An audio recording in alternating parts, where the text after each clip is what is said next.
happy to have you back. So as you can see, my hair is in a bun. When I get stressed, I pick at my face. And to be honest with you, this is me. I don't always want to wear a wig. Why do I have to have my hair straightened? Why does it have to be styled? Why do I have to slick my edges back? Why do I have to have makeup on? Oh my God, you look like you're 8 years old. Okay, great. Social media has really conditioned us to feel like even if you're going to get on and do a simple Instagram story post, you better look your best. 12:21 in the morning, and I was thinking to myself, maybe I could just do this tomorrow. But I was like, why not just give it to him raw?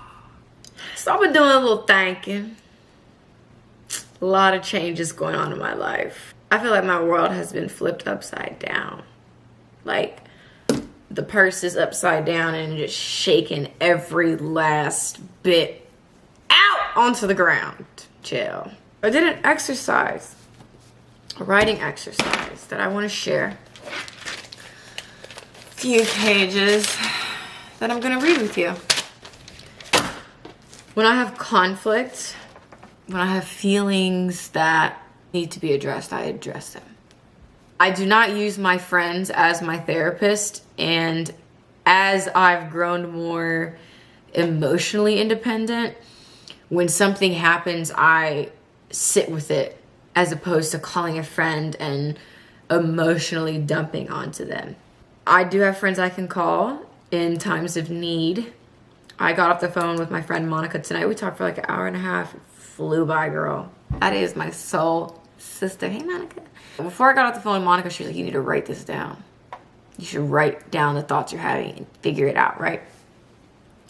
That's what I did. And I was amazed at what I came up with, and I wanted to share it. I can't even believe I'm doing a video like this, but you better believe it, honey. My biggest fear, stepping into my femininity. A little more complex than it sounds. And it's a little problematic when the things that I want require me to step into my femininity. Femininity.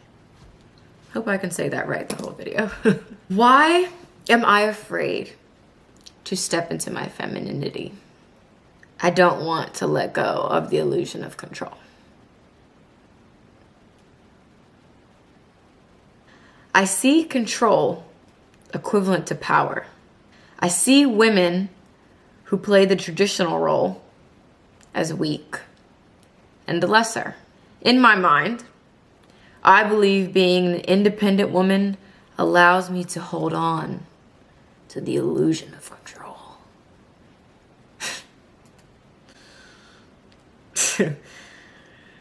Let me just pause. This is just a stream of consciousness. I just wrote, I mean, it's, yeah. I just let it flow. Like, let's just flow with it. I am terrified to let go and free fall. I have opened up to the wrong people, and clinging to the independent bad facade makes me feel safer. When you've had to do everything on your own, who needs anyone? Who needs a man? Men are a liability. Men have hurt and betrayed me. My rough exterior is for my protection. You see me breathing as I'm just let it go. There you go. Get it out. My rough exterior scares people away. And that's what I want. Because being alone is easier than having to open up. I saw my mom get mistreated by men constantly. And I never wanted to be like that. I think if I'm independent in every area of my life, it increases my value as a woman. being able to provide. That's what I have believed. I have believed that money gives me power and power gives me control.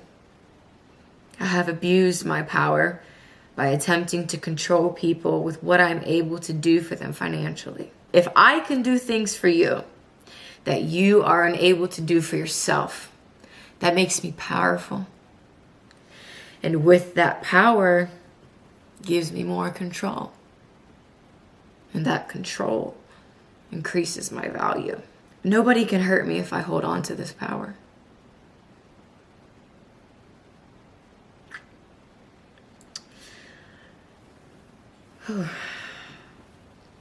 My first relationship was abusive on all levels.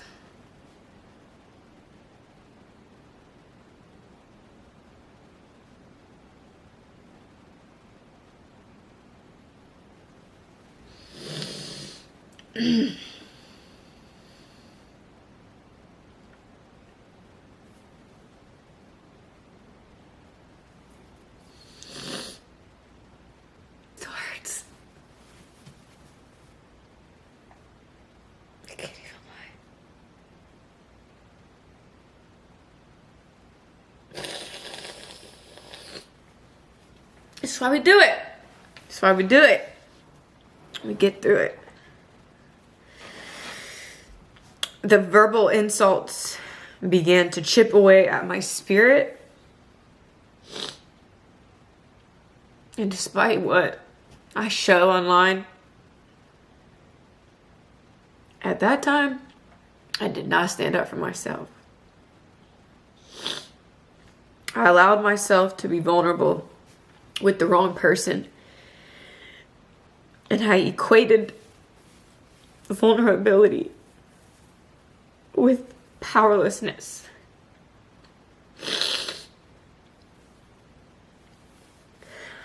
Whew.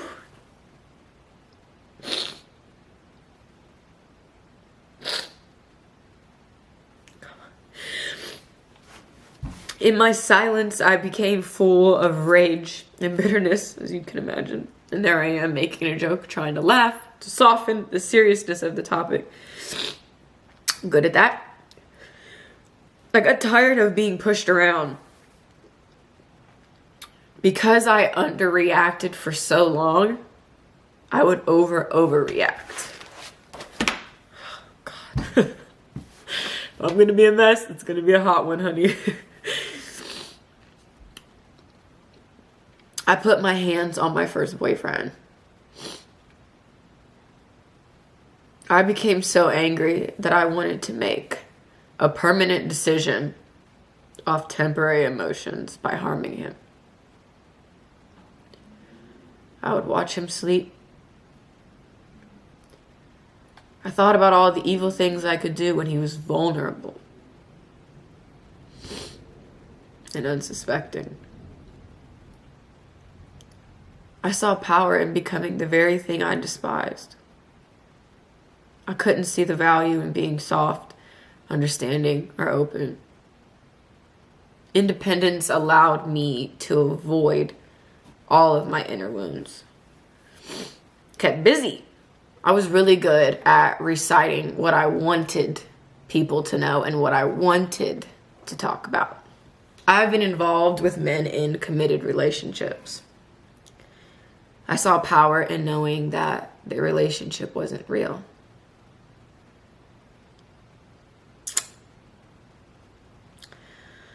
The men who cheated on their wives or girlfriends were weak, but the women who forgave them were weaker. Right. It's always the woman's fault. I liked men in committed relationships because I never felt worthy of first, and I wanted what they had. I was not possessed by an evil spirit or demons or bound to a soul tie. I was doing exactly what I wanted to do. I act like I'm grossed out by children because of how badly I desired to have a family of my own.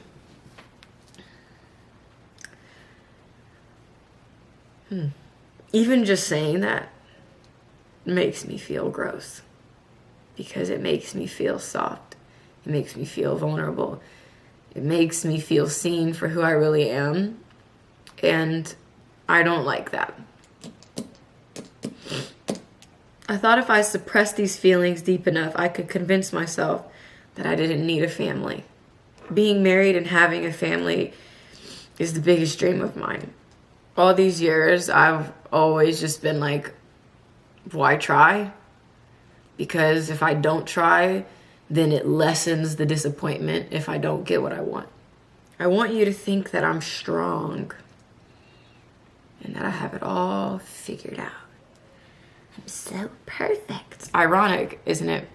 I mock the people who mock people for not being perfect, yet I feel the need to be perfect.